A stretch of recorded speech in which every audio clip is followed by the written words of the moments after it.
अस्सलाम वालेकुम दोस्तों, हिन वीडियो जो टॉपिक आहे कंप्यूटर मेमोरी ऐं यूनिट्स।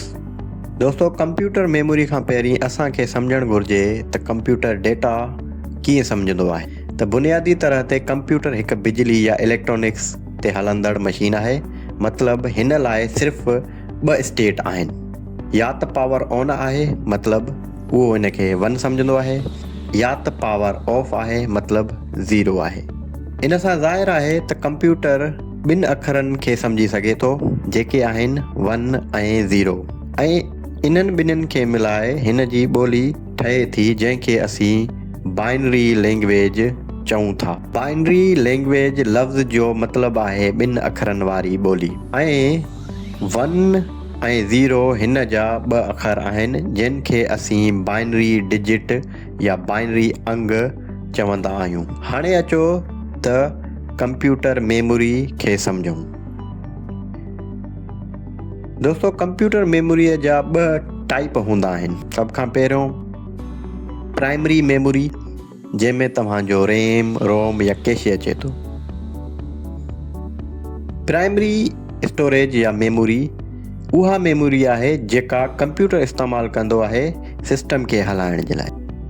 पोइ अचे थी दोस्तों सेकेंडरी मेमोरी, जंहिंमें तव्हांजो hard disk, HDD, SSD, USB, memory card ऐं CD अचनि था। सेकेंडरी मेमोरी असां इस्तेमालु कंदा आहियूं पंहिंजो डेटा स्टोरेज करण जे लाइ।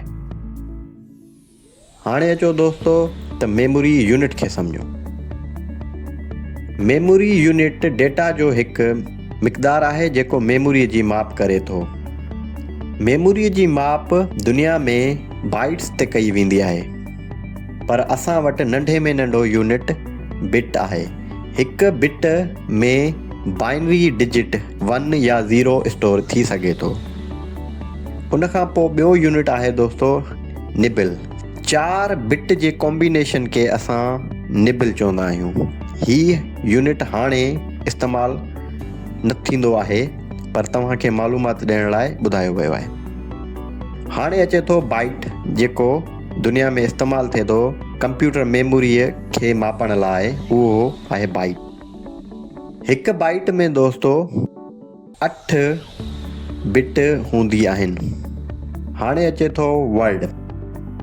वर्ड हिकु मेमोरी यूनिट त नाहे, पर ही प्रोसेसर जो साइज़ ॿुधाईंदो आहे। मतिलबु त प्रोसेसर हिकु वक़्तु केतिरा बिट या बाइट एग्ज़ीक्यूट करे सघे थो।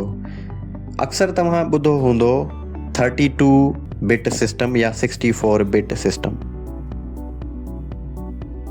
हाणे अचो त कुझु मशहूरु यूनिट्स खे ॾिसूं। सभ खां पहिरीं दोस्तों अचे थो किलोबाइट्स, जेके आम ज़बान में असां KB चवंदा आहियूं।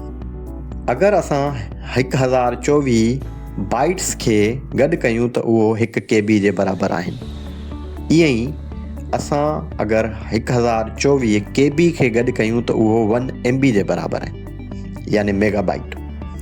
ईअं ई दोस्तों 1024 MBs खे अगरि असां गॾायूं त उहो 1 गीगाबाइट या GB जे बराबरि आहिनि। ईअं ई अगरि असां 1024 GB खे गॾु कयूं त उहो 1 TB जे बराबरि आहिनि। ईअं ई दोस्तों 1024 TB खे अगरि गॾु कयूं त उहे 1 पेटाबाइट या PB थी वेंदियूं।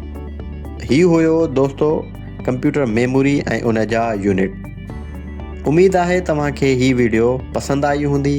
वधीक सिखण लाइ अॻी वीडियो ते वञो ऐं असांजे चैनल खे सब्सक्राइब कयो, त जीअं असांजा वीडियो तव्हां ताईं आसानी सां पहुचंदा रहनि। तेसिताईं अल्लाह हाफ़िज़।